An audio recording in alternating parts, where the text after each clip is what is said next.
Bwana, kama bado hujabonyeza maneno ambayo yameandikwa subscribe ile hapo chini ya video yako, una nafasi ya kuweza kufanya hivyo hivi sasa ili usipitwe na zile update, lakini pia na zile taarifa mbalimbali za kimichezo kutoka hapa ndani ya Mashambo Digital pamoja na Mashambo Media. Sasa leo tukite kambi kunako kikosi cha Young Africans, ambapo taarifa iko hivi: kiungo mshambuliaji raia wa Tanzania Emmanuel Keyeke yupo kwenye hatua za mwisho kukamilisha dili la kujiunga na mabingwa wa ligi kuu Tanzania bara klabu ya Young Africans katika dirisha lijalo la usajili litakalofunguliwa baada ya kumalizika kwa msimu wa mwaka 2025-2026.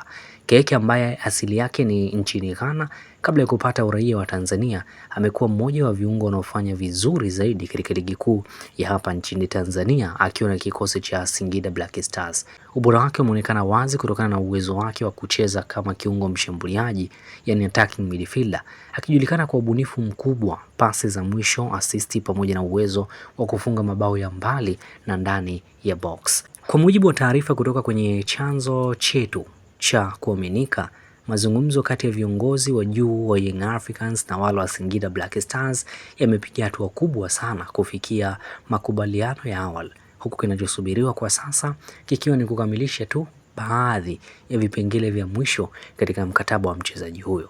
Inaeleza kuwa benchi la ufundi la Young Africans limeonyesha kuvutiwa sana na kiwango cha Keyeke, likimuona kama mchezaji atakayesaidia kuongeza ubunifu zaidi katika uwanja, hasa katika mechi ngumu za mashindano ya kimataifa kama ligi ya mabingwa barani Afrika, yani Champions League, lakini pia na mechi za ligi kuu Tanzania bara, bila kusahau pia mechi za CRDB Federation Cup.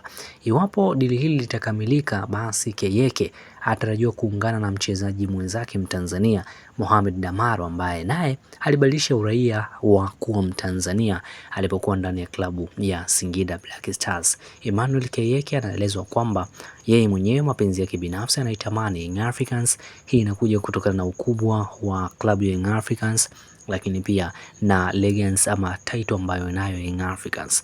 Naye pia ndoto yake ni kuweza kucheza ndani ya timu kubwa kama Young Africans ambayo itamtambulisha zaidi kimataifa tofauti na Singida Black Stars.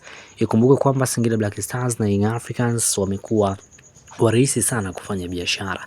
Zimefanyika biashara za wachezaji kadhaa ambao tumewashuhudia wakicheza ndani ya kikosi cha Singida Black Stars, wengine wakicheza ndani ya kikosi cha Young Africans. Damaro ametokea Singida Black Stars akaelekea Young Africans, hivyo inaelezwa kwamba ni rahisi sana kwa dili hili kuweza kukamilika kwa urahisi zaidi kulingana na hali jinsi ambavyo ilivyo.